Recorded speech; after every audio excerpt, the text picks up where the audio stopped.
In this section of our presentation, we're going to take a look at liability. Every teacher is at risk for liability and lawsuits, but I think music teachers are at special risk. We have a very unique job among school teachers. We don't have time here today to cover every possible reason that a parent might threaten or actually sue a music teacher. But we are going to take a look at two of these. One is negligence,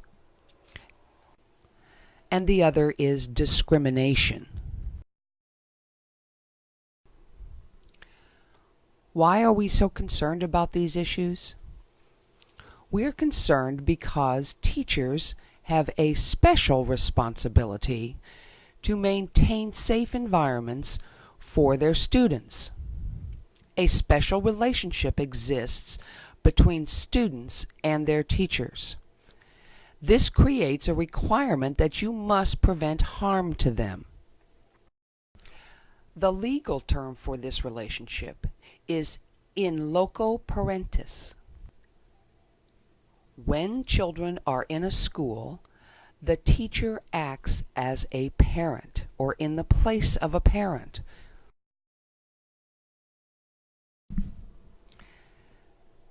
This is interpreted as a music teacher must make and enforce rules just like a parent would, or hopefully better than some parents would. And you must keep your students safe just like a parent should.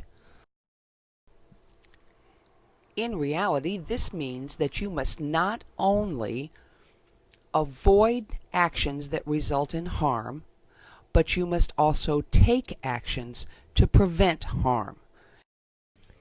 You must do what any reasonably prudent person or teacher would do in any situation that occurs while you are acting as a teacher. The courts have decided that the reasonably prudent teacher would systematically be alert for any hazards, and they would document them, they would report them, and correct them.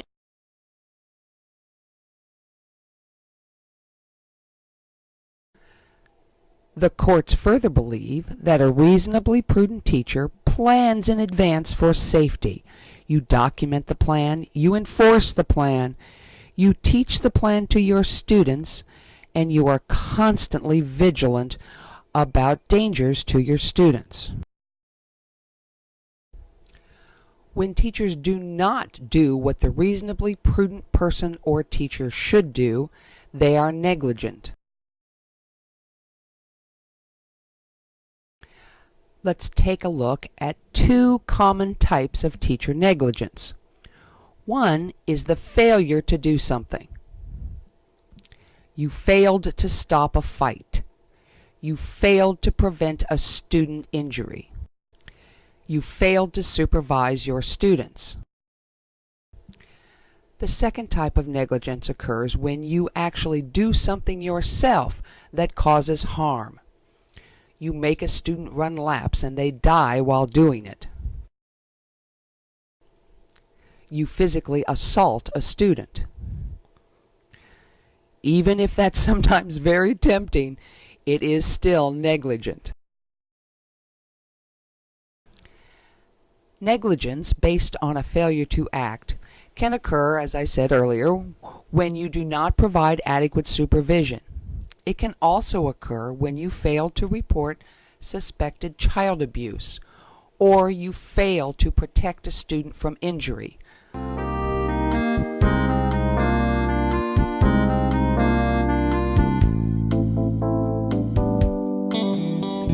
A negligent act by a teacher would be student mistreatment.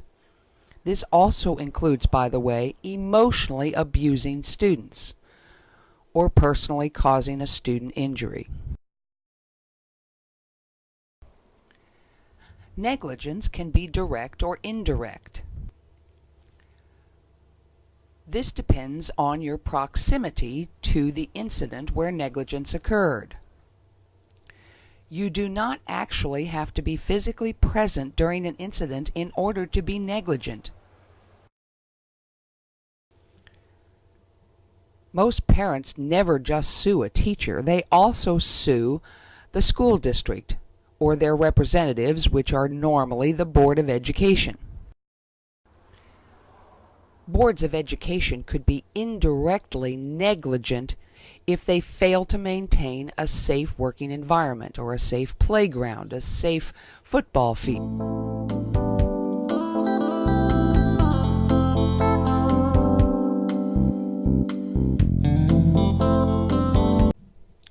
One exception to the injurious acts clause of our laws is found in corporal punishment.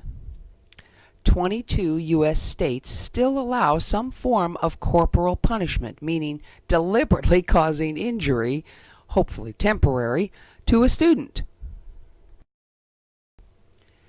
Does that mean that you can physically assault your students in the name of punishment for their misbehaviors? No, it doesn't.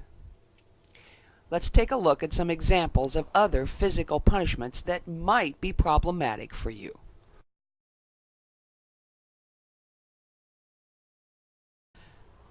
Although spanking or paddling is legal in some states, if you were to cause permanent injury to that student, you would be liable.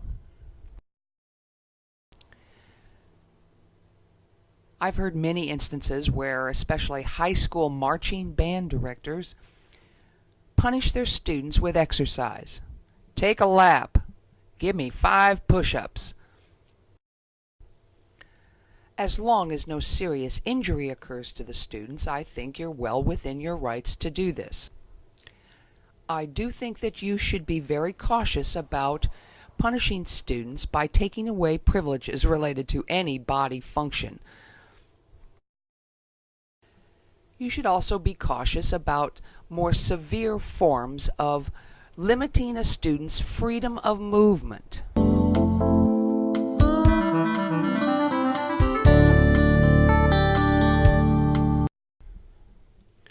Although detention is not considered false imprisonment, other than by the students, make sure that you continue to supervise the student before, during, and after that detention. One reason I rarely gave detention or used detention as a punishment was because it also punished me. I had to supervise that rowdy student. I think that music teachers sometimes deliberately expose themselves to increased liability, more so than any other school subject teacher. We travel a lot. We have to leave that school a lot. I don't know about you, but overnight trips scared the heck out of me. I'm certainly not going to recommend that music teachers stop traveling with their groups. I would recommend that you take whatever protections you can when you're traveling to avoid negligence. Make sure you have adequate chaperones, for instance. One great piece of advice I got early in my career was that whenever I was taking a group on an overnight trip, I always needed to take a chaperone who had medical experience, a nurse, a doctor. I was also wisely advised to always try to take a school administrator on an overnight trip, even if this meant increasing the cost for every student to pay for it. I think many teachers may have the misconception that by having a parent sign a permission form, that they are free from any liability should something happen on a trip. This couldn't be further from the truth. A parent always has the right to sue a teacher for negligence, no matter what they've signed. One unique aspect of a music teacher's job that puts them at risk for liability claims is all of the equipment that we need to do our jobs. I don't know any music teacher who can take care of all of that equipment by themselves. I'm sure you're like me. I use students to help set up everything. You can avoid negligence during these setup activities by making sure that you've trained students about how to set things up and supervise the setup. Never leave the students alone. Also make sure that you do not demand that students exceed their own physical ability and strength. If any injuries were to occur while you're setting up equipment, you are negligent.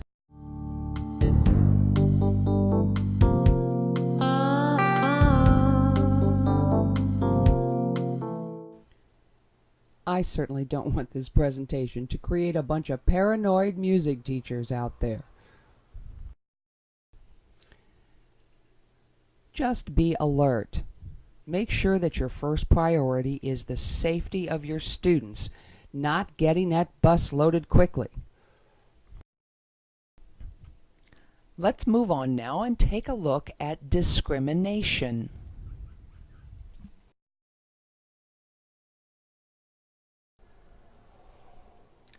Teachers are human, and as such, they probably do have some prejudices or biases about certain types of people or students. Your goal is to make sure that no one finds out about your prejudices. They should never play a part in your educational decision. Are you prejudiced based on a student's gender? Some research has shown that boys do get more attention in classrooms than girls. Is that true in your classroom? Are you prejudiced against students who are overweight, too short, too tall? Do you prefer students who are of the same race that you are? Do you favor some students over others in their examinations or chair assignments? Do you systematically try to eliminate students with disabilities from participating in your music ensembles? All of these are examples of discrimination, and all of these are against the law. It is even currently against the law to discriminate based on whether or not a student speaks English. Would you allow a severely overweight student to be your drum major? Your baton twirler? Take a hard look at all of your decisions that you make which separate students one from another. To avoid discrimination lawsuits, the next time you have to choose a soloist, ask yourself, are there any other factors I'm considering besides the student's ability?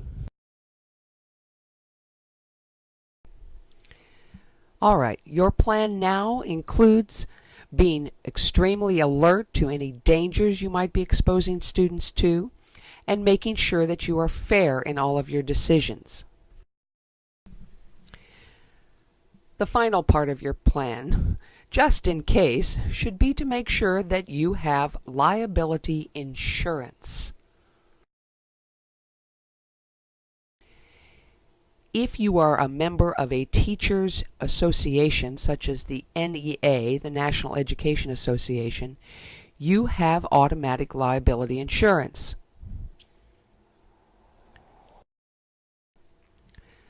Not just for civil cases or lawsuits, but also for criminal cases resulting from your job.